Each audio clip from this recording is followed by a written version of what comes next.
Hello guys. आज हम RRB के मोस्ट अच्छा टॉप 40 एमसीक्यू सॉल्व करेंगे, जो कि सभी नर्सिंग परीक्षाओं के लिए महत्वपूर्ण प्रश्न हैं। All not RRB, DSSB, SIC, SGPGI, KGMU Lucknow, RML, all state CHO and staff nurse, UPUMS exam, JIPMER exam, PGIMER exam, ANM, GNM, UPSC, all state staff nurse, सभी के लिए मोस्ट इम्पोर्टेंट क्वेश्चन है। Question number पहला देखते हैं आज। Which one of the following is not a type of back massage? निम्नलिखित में से कौन सा पीठ मालिश का प्रकार नहीं है? ए फ्लूरेज, बी सोकिंग, सी टैपिंग, डी पेट्रीसाज। तो इसमें आंसर बताइए कौन सा है। निम्नलिखित में से कौन सा पीठ मालिश का प्रकार नहीं है? तो इसका सही आंसर है बी सोए भिगोने का। आंसर बी सही है। क्वेश्चन नंबर अगला। Urethral opening located behind the penis on the ventral surface. मूत्र मार्ग का द्वार लिंग के पीछे अधर सतह पर स्थित होता है। ए फीमोसिस, बी एपिस्पाडिस एपिस्पाडियस, सी हाइपोस्पाडियस, सी हाइड्रोसिल, डी हाइड्रोसिल। मूत्र मार्ग का द्वार लिंग के पीछे अधर सतह पर स्थित होता है। तो ये है लिंग हमारा। यहाँ पे अगर यहाँ पे खुला है तो उसे क्या कहते हैं? अगर यहाँ पे खुला है तो उसे क्या कहते हैं? तो इसका है, अगर मूत्र मार्ग का अगर इधर यहाँ पे खुला है लोकेटेड बिहाइंड द पेनिस, तो बिहाइंड द पेनिस खुला है तो उसे हाइपोस्पाडियासिस कहते हैं। अगर ऊपर की तरफ खुला है, ऊपर की तरफ बिहाइंड लोकेटेड, अगर ऊपर की ओर खुला है पेनिस तो उसे एपिस्पाडियासिस कहते हैं। और फीमोसिस किसे कहते हैं? फीमोसिस जब लिंग ये लिंग है, ये लिंग है, यहाँ पे एक वो स्किन पाई जाती है। अगर स्किन अगर ऊपर नीचे नहीं हो रही है, अगर वहीं पे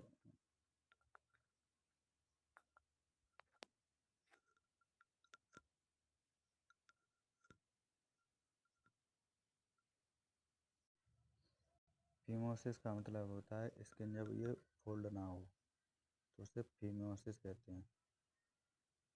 हाइड्रोसील का मतलब होता है ये टेस्टिकल है, इसमें पानी भर जाना, में पानी भर जाना ही सूजन आ जाना ही हाइड्रोसील कहलाती है। क्वेश्चन नंबर अगला तीसरा। Vulsellum forceps is used for grasping the. Vulsellum forceps का उपयोग किसको पकड़ने के लिए किया जाता है? बुलसेलम फोर्सेप का तो ए पेरिनियम, बी फीटल हेड, सी सर्विक्स, डी लेबियम। तो बुलसेलम फोर्सेप का उपयोग किसको पकड़ने के लिए किया जाता है? आंसर बताइए। तो इसका सही आंसर है सर्विक्स, गर्भाशय ग्रीवा को पकड़ने के लिए बुलसेलम फोर्सेप का प्रयोग किया जाता है। अगला question, question number 4। Universal safety precautions are a set of guideline for to protect the. सार्वभौमिक सुरक्षा सावधानियां सुरक्षा के लिए दिशा निर्देशों का एक समूह है। A health worker, B patient, D patient relative, D general public. कौन सा आंसर सही है? Health worker, patient, patient relatives, general public. सार्वभौमिक सुरक्षा सावधानियां सुरक्षा के लिए दिशा निर्देशों का एक समूह है। तो उसका आंसर सही है A health worker. Health care workers, स्वास्थ्य देखभाल कर्मी। क्वेश्चन नंबर अगला, which type of crutch is frequently used by patient for all ages on a short term basis। किस प्रकार की बैसाखी का उपयोग सभी आयु वर्ग के रोगियों द्वारा अल्पावधि के लिए अक्सर किया जाता है? किस प्रकार की? A platform crutch, B axillary crutch, C loft strand crutch, D extensor crutch. कौन सी क्रच जो है किस प्रकार की बैसाखी का उपयोग सभी आयु वर्ग के रोगियों द्वारा अल्पावधि मतलब कम समय के लिए अक्सर किया जाता है? तो उसका आंसर है बी एक्सिलरी क्रच। अक्षीय बैसाखी प्रयोग की जाती है अल्पावधि के लिए। Question number 6, a condition of the inner ear characterized by episodic vertigo, tinnitus and sensorineural hearing loss is referred to as। आंतरिक कान की एक स्थिति जिसमें एपिसोडिक वर्टिगो, टिनिटस और सेंसरी न्यूरल श्रवण हानि की विशेषता होती है, उसे क्या कहा जाता है? तो इसका आंसर क्या होगा? ए ओटाइटिस मीडिया, बी निस्टेगमस, सी मेनायड डिसीज, डी ओस्टोस्क्लेरोसिस। इसका सही आंसर क्या है? इसका आंसर सही है मेनायड डिसीज। इसका आंसर सी सही है, मेनायड डिसीज का उसे मेनायड डिसीज कहते हैं। Question number 7, growth hormone is secreted by which of the following endocrine gland. वृद्धि हार्मोन निम्नलिखित में से किस अंतःस्रावी ग्रंथि द्वारा स्रावित होता है? ए एड्रिनल, बी पिट्यूटरी, सी ओवरी, डी टेस्टिस। वृद्धि हार्मोन निम्नलिखित में से किस अंतःस्रावी ग्रंथि द्वारा स्रावित होता है? Adrenal, pituitary, ovary, testis. तो इसका सही आंसर है बी पिट्यूटरी। पिट्यूटरी के द्वारा वृद्धि हार्मोन स्रावित होते हैं। पिट्यूटरी ग्लैंड के द्वारा वृद्धि हार्मोन स्रावित होते हैं यानी कि सीक्रेटेड होते हैं। Question number 8, break down by glycogen to glucose is known. Glycogen का ग्लूकोज में टूटना क्या कहलाता है? विघटन होना क्या कहलाता है? ए ग्लाइकोलाइसिस, बी प्रोटियोलाइसिस, सी ग्लाइकोजेनेलाइसिस, डी प्रोटियोलाइसिस। क्या आंसर है? तो इसका आंसर है सी ग्लाइकोजन का ग्लूकोज में विघटन या टूटना ग्लाइकोजेनोलाइसिस कहलाता है। Question number 9, which is the functional unit of the kidney. गुर्दे की कार्यात्मक इकाई कौन सी है? गुर्दे की कार्यात्मक इकाई कौन सी है? A nephron, B neuron, C nerve cell, D nerve fibre. तो गुर्दे की कार्यात्मक इकाई ए नेफ्रॉन है। इसका आंसर ए सही है, नेफ्रॉन। गुर्दे की कार्यात्मक इकाई नेफ्रॉन है। इसका ए आंसर सही है।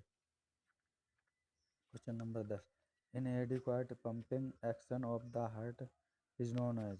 हृदय की अपर्याप्त पंपिंग क्रिया को क्या कहते हैं? हृदय की अपर्याप्त मतलब पर्याप्त नहीं है पंपिंग क्रिया को क्या कहते हैं? ब्लड पर्याप्त मात्रा में नहीं होता है। पर्याप्त पंपिंग क्रिया को क्या कहते हैं? Obstructive shock, septic shock, anaphylactic shock, cardiogenic shock. हृदय की अपर्याप्त पंपिंग क्रिया को क्या कहते हैं? Obstructive shock, septic shock, anaphylactic shock, cardiogenic shock. तो इसका आंसर सही डी होगा, कार्डियोजेनिक शॉक। कार्डियोजेनिक शॉक कहते हैं इसे। इसका डी आंसर सही है। What is the average weight gain of the new net per day. नवजात शिशु का प्रतिदिन औसत वजन कितना बढ़ता है? नवजात शिशु का जो है प्रतिदिन औसत वजन कितना बढ़ता है? ए 100 से 150 ग्राम, बी 50 से 60 ग्राम, सी 25 से 30 ग्राम, डी 5 से 10 ग्राम। कितना बढ़ता है औसत वजन? तो इसका सही आंसर है सी 25 से 30 ग्राम। नवजात शिशु का जो प्रतिदिन औसत वजन बढ़ता है वो 25 से 30 ग्राम बढ़ता है। क्वेश्चन नंबर अगला, what is the SI unit of electronic current? विद्युत धारा की एसआई यूनिट क्या है? ए जूल, बी गाउस, सी एम्पियर, डी हेनरी। विद्युत धारा की एसआई यूनिट है उसकी विद्युत धारा की एसआई यूनिट है उसका क्या इकाई है एसआई की? तो इसका आंसर सी सही है, एम्पियर। एम्पियर इसकी इकाई है, एम्पियर एसआई इकाई जो है एम्पियर है विद्युत धारा की। Question number 13, what does a mixture of surfactant contain? Surfactant के मिश्रण में क्या होता है? A protein and lipid, B mucus and chloride, C proteins and chloride, D lipid and chloride. Surfactant के मिश्रण में क्या होता है? What does a mixture of surfactant contain? तो इसका आंसर सही है ए प्रोटीन एंड लिपिड होता है। सरफेक्टेंट के मिश्रण में प्रोटीन एंड लिपिड होता है। Question number 14, which one of the following is a tentative answer to a research question? निम्नलिखित में से कौन सा एक शोध प्रश्न का अस्थायी उत्तर है? प्रश्न का जो है अस्थायी उत्तर है, कौन सा शोध? एक शोध है एक शोध है उस प्रश्न का जो उसके प्रश्न का अस्थायी उत्तर कौन सा है? ए ऑपरेशनल डेफिनेशन, बी वैलिडिटी, सी ऑब्जेक्टिव, डी हाइपोथेसिस। इसका आंसर सही क्या है? ऑपरेशनल डेफिनेशन, वैलिडिटी, ऑब्जेक्टिव्स और डी हाइपोथेसिस। निम्नलिखित में से कौन सा एक शोध प्रश्न का अस्थायी उत्तर है? अस्थायी उत्तर कौन सा है? तो डी आंसर सही है इसका, अस्थायी हाइपोथेसिस। इसका आंसर डी सही है, हाइपोथेसिस। परिकल्पना करना ही एक अस्थायी शोध है। Question number 15, who made valuable contributions to insightful learning? अंतर्दृष्टिपूर्ण शिक्षा में किसने बहुमूल्य योगदान दिया? किसने बहुमूल्य योगदान दिया? अंतर्दृष्टिपूर्ण शिक्षा में किसने बहुमूल्य योगदान दिया? A Ivan Pavlov, B B F. Skinner, C Kohler, D Thorndike. तो इसका सही आंसर क्या होगा? Ivan Pavlov, B F. स्किनर और कोहलर और थोरनडाइक। किसने अपना बहुमूल्य योगदान दिया अंतर्दृष्टिपूर्ण शिक्षा में? तो इसका आंसर सही है कोहलर। कोहलर सी आंसर सही है इसका, कोहलर। कोहलर ने अपना बहुमूल्य योगदान दिया अंतर्दृष्टिपूर्ण शिक्षा में। क्वेश्चन नंबर अगला 16, which is the hormone that increases water reabsorption bye inserting A water channel और एक्वापोरेंस? वह कौन सा हार्मोन है जो जल चैनल या एक्वापोरेंस डालकर जल पुनः अवशोषण को बढ़ाता है? कौन सा है?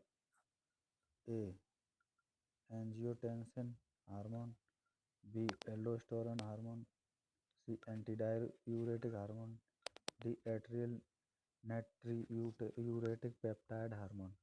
कौन सा हार्मोन है जो जल चैनल या एक्वापोरेंस डालकर जल पुनः अवशोषण को बढ़ाता है? कौन सा हार्मोन है?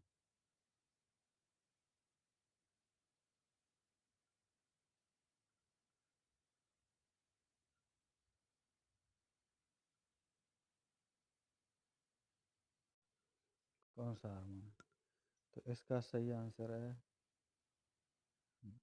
C, antidiuretic hormone. Antidiuretic hormone जो है जल चैनल या एक्वापोरेंस इसमें डालकर जल में पुनः अवशोषण को बढ़ाता है ये antidiuretic hormone. Question number अगला, question number 17, the analysis of patterns of the Loci structures within the body plan of an organism that form the basis of taxonomic categorization is। किसी जीव की शारीरिक योजना के भीतर लोक की संरचनाओं के पैटर्न का विश्लेषण जो वर्गीकरण का आधार बनता है क्या है?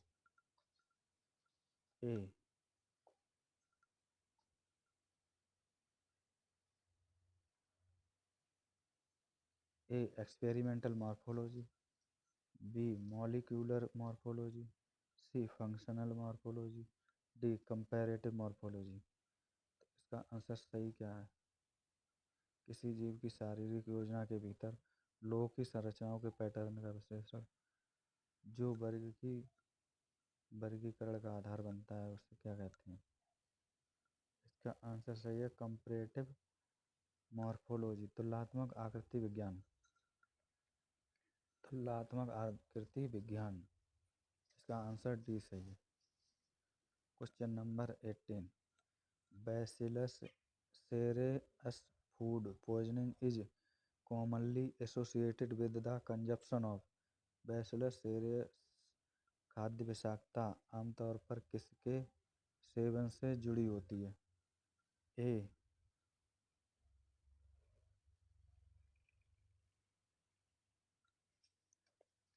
Fried rice, B green beans, C bottled honey, D baked potato. Bacillus cereus खाद्य विषाक्तता आमतौर पर किसके सेवन से जुड़ी होती है? तो बैसिलस cereus खाद्य विषाक्तता ए फ्राइड राइस के सेवन से जुड़ी होती है। फ्राइड राइस के सेवन से होती है बैसिलस cereus फूड का विषाक्तता। क्वेश्चन नंबर तला भुना हुआ चावल खाने से होती है ये। Question number 19, which of the following symptoms should be watched for a patient receiving A loop diuretic. Loop diuretic लेने वाले रोगी में निम्नलिखित में से कौन से लक्षण देखे जाने चाहिए? A increase blood pressure, B weak irregular pulse, C restless and agitation, D paresthesias. कौन सा आंसर सही है इसका? लूप डायूरेटिक लेने वाले रोगी में निम्नलिखित में से कौन से लक्षण देखे जाने चाहिए? इसका सही आंसर है बी वीक इरेगुलर पल्स यानी कमजोर अनियमित नाड़ी। इसका सही आंसर बी है irregular pulse, weak irregular pulse, weak irregular pulse कमजोर अनियमित नाड़ी। इसका सही आंसर है बी। विच अगला question, which of one of the following is A second line drug of tuberculosis. निम्नलिखित में से कौन सी तपेदिक के लिए दूसरी पंक्ति की दवा है? कौन सी है दूसरी पंक्ति की दवा? ए रिफाम्पिसिन, बी इथम्ब्यूटोल, सी अमीकासिन, डी आइसोनियाजिड। कौन सी है? निम्नलिखित में से कौन सी तपेदिक के लिए दूसरी पंक्ति की दवा है? तो इसकी दूसरी पंक्ति की दवा कौन सी है? Drug of choice for tuberculosis. तो इसका आंसर है सी अमीकासिन। इसका सी आंसर सही है amikacin. Question number 21, the surgical removal of the entire I along with a part of the optic nerve is termed as। Optic तंत्रिका के एक हिस्से के साथ साथ पूरी आंख को शल्य चिकित्सा द्वारा हटाने को क्या कहा जाता है? पूरी आँख को एक हिस्से के साथ साथ पूरी आँख को शल्य चिकित्सा द्वारा हटाने को क्या कहा जाता है? केरेटो मैल्यूसिस, एन्यूक्लिएशन, केरेटोटोमी, डी बैटरियो रेटिनल सर्जरी। इसका आंसर कौन सा होगा?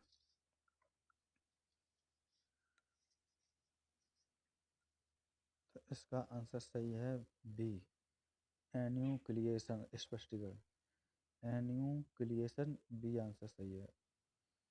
ऑप्टिक तंत्रिका के एक हिस्से के साथ साथ पूरी आँख को शल्य चिकित्सा द्वारा हटाने को एन्यूक्लिएशन कहा जाता है। Enucleation. Question number 22। What is the other term for recovery from illness? बीमारी से उबरने के लिए दूसरा शब्द क्या है?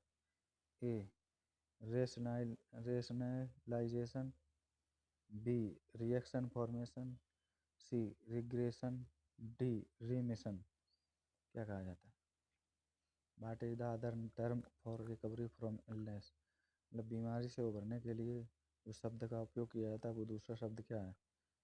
तो इसका सही आंसर है रिमिशन। डी आंसर सही है। रिमिशन कहा जाता है बीमारी से उबरने के लिए जो दूसरा शब्द है उसका क्या नाम है? रिमिशन। Question number 23 sorry.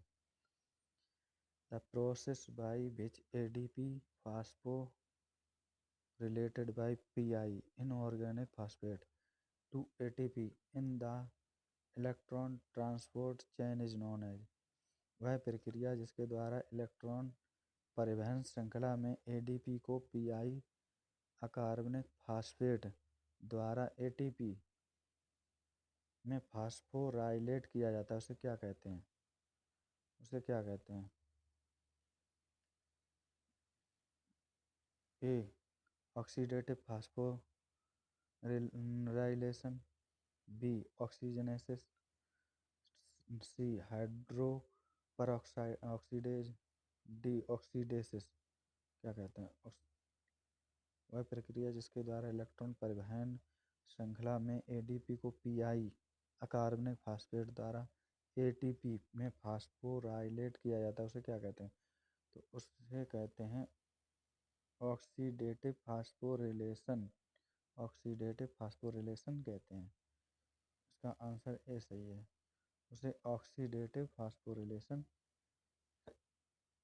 कहते हैं। उसे ऑक्सीडेटिव फास्फोरिलेशन।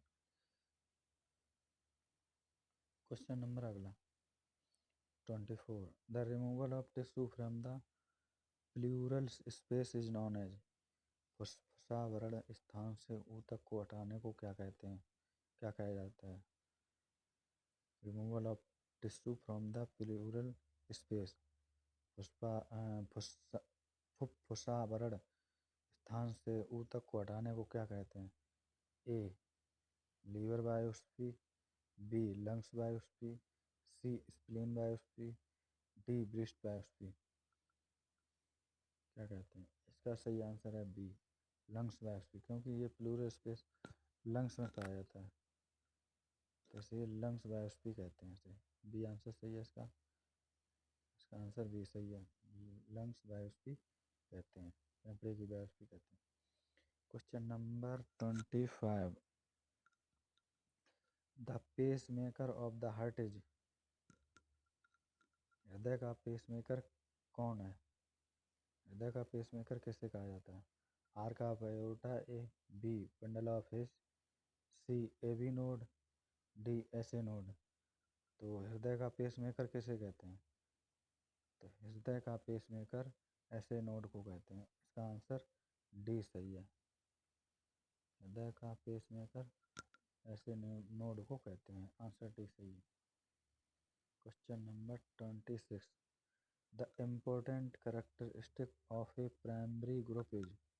प्राथमिक समूह की महत्वपूर्ण विशेषता क्या है? The important characteristic of a primary group is.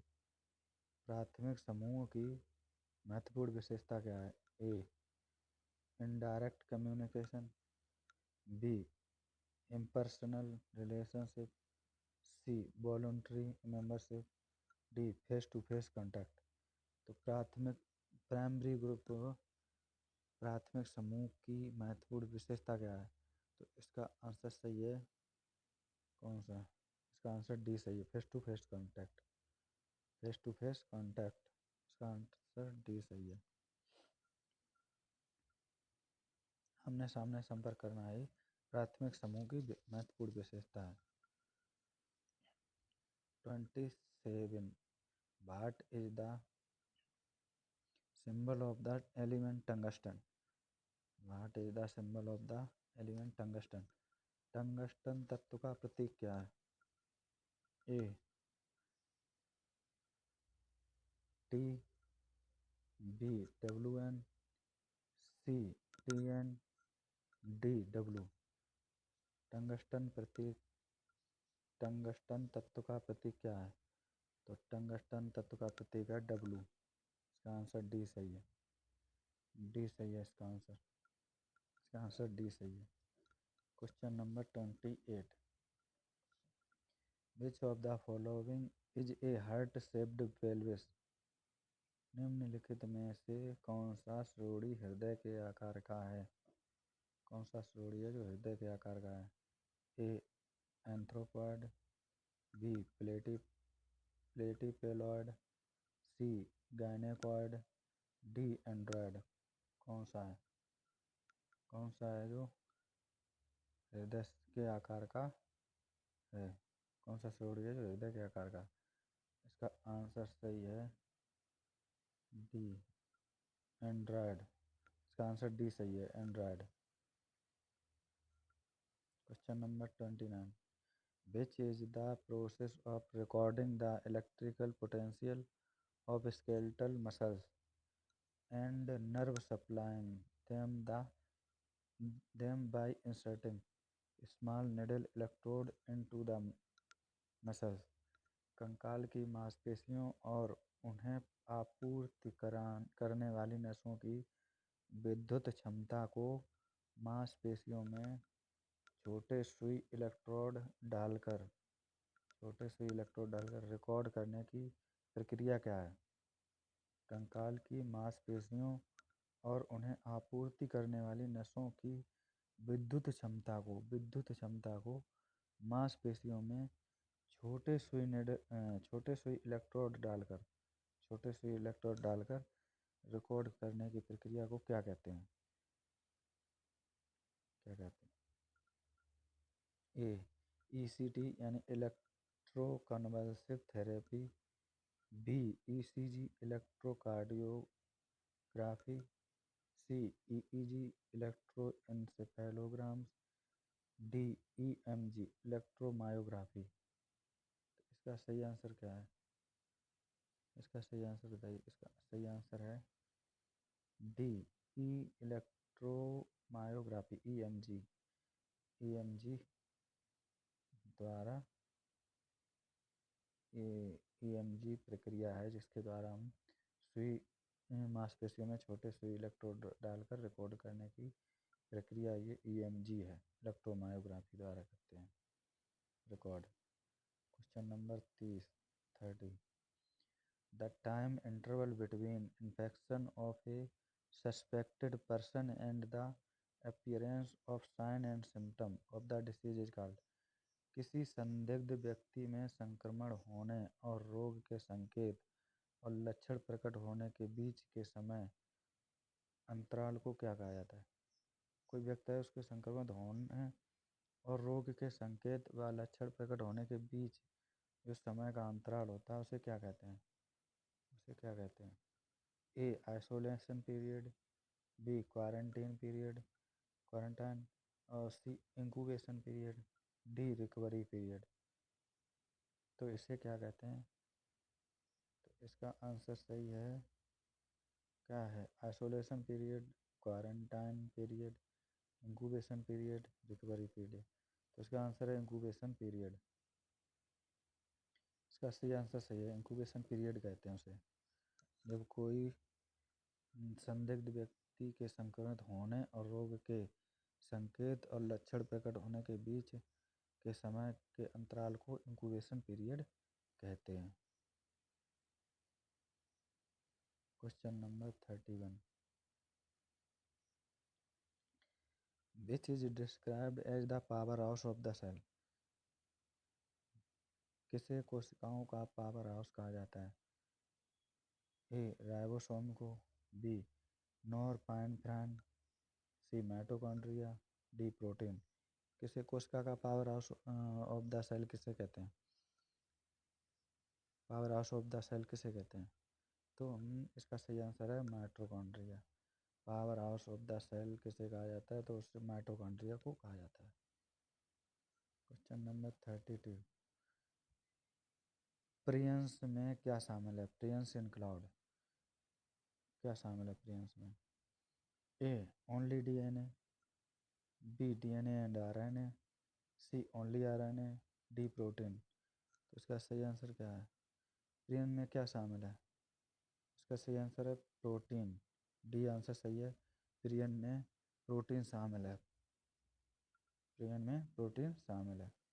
Question number 33, who is recognised as the father of psychoanalysis. मनोविश्लेषण के जनक रूप में किसे जाना जाता है? Psychoanalysis, father of psychoanalysis किसे कहते हैं? A Sigmund Freud, B William James, C Tolman, D Alfred Adler. इसका सही आंसर है ए सिगमंड फ्रूड को कहा जाता है। फादर ऑफ साइको एनालिसिस किसे कहा जाता है? तो किसके किसके रूप में जाना जाता है? तो उसे सिगमंड फ्रूड को कहा जाता है father of psycho analysis. How many calorie does 1 gram of fat give. 1 ग्राम वसा में कितनी कैलोरी मिलती है? 1 ग्राम फैट में कितनी एनर्जी मिलती है हमें 1 ग्राम फैट में? ए 8 ग्राम, बी 9 ग्राम, सी 4 ग्राम, डी 6 ग्राम। तो 1 ग्राम वसा में हमें 9 ग्राम कैलोरी मिलती है और 1 ग्राम फैट में 9 ग्राम और 1 ग्राम प्रोटीन में 4 ग्राम, 1 ग्राम कार्बोहाइड्रेट में 4 gram. Question number 35, who is known as Napoleon of India. भारत का नेपोलियन किसे कहा जाता है? चंद्रगुप्त, कृष्णदेव राय, नागार्जुन या समुद्रगुप्त को। भारत का नेपोलियन किसे कहा जाता है? तो भारत का नेपोलियन समुद्रगुप्त को कहा जाता है। इसका सही आंसर डी है समुद्रगुप्त को। भारत का नेपोलियन समुद्रगुप्त को कहा जाता है। 36, large heaped up mass of scar tissue developed and extending beyond the wound surface is known as। घाव की सतह से आगे तक फैले हुए निशान ऊतक के बड़े ढेर को क्या कहा जाता है? घाव होता है उसकी जो सतह होती है उसके आगे तक फैले हुए निशान जो ऊतक हैं बड़े बड़े ढेरों में उसे क्या कहते हैं? कीलोइड कहते हैं, बी एसिन स्कार कहते हैं, सी हाइपरट्रोफिक स्कार कहते हैं, डी कॉन्ट्रैक्चर स्कार कहते हैं। क्या कहते हैं? जो जैसे ये घाव है इसके आगे भी कुछ ऊतक पड़े हुए हैं, निशान है, ऊतक के बड़े बड़े ढेर हैं यहाँ पे, तो उसे क्या कहते हैं? तो उसे आंसर कीलोइड कहते हैं। इसका आंसर ए सही है, कीलोइड। उसे क्या कहते हैं? कीलोइड। जो घाव की सतह से आगे तक फैले हुए जो निशान होते हैं ऊतक के बड़े बड़े जो ढेर होते हैं उनको हम कीलॉइड कहते हैं। Question number 37, the preterm infant elbow may easily be brought across the chest with no resistance. समय से पूर्व जन्म समय से पूर्व जन्मे शिशु की कोहनी को बिना किसी प्रतिरोध के आसानी से छाती पर लाया जा सकता है। तो ये किसका साइन है? ये कौन सा साइन है? समय से पूर्व जन्मे शिशु की कोहनी को बिना किसी प्रतिरोध के आसानी से छाती पर लाया जा सकता है, तो उसे क्या कहते हैं? A sunset sign, B tonic neck reflex, C scar sign, D graph sign, तो इसे क्या कहते हैं? तो इसे स्कार साइन कहते हैं, स्कार्फ। समय से पूर्व जन्मे शिशु की कोने को बिना किसी प्रतिरोध के आसानी से छाती पर लाया जाता है या लाया जा सकता है, उसे हम स्कार्फ साइन कहते हैं। Question number 38। Which cranial nerve is responsible for the sense of smell? वो कौन सी क्रेनियल नर्व है जो गंध की अनुभूति का अनुभव कराती है? कौन सी क्रेनियल नर्व है? ए ऑप्टिक, बी ऑल्फैक्टरी, सी वेस्टिबुलोकोक्लियर, डी ओकुलोमोटर। कौन सी क्रेनियल नर्व है जो हमें गंध की अनुभूति कराती है? तो इसका सही आंसर है बी। इसका बी आंसर सही है, ऑल्फैक्टरी, सूंघने वाला, ऑल्फैक्टरी। गंध की अनुभूति के लिए ऑल्फैक्टरी कपाल तंत्र का जिम्मेदार है। Question number 39। In which condition is phototherapy used for the treatment?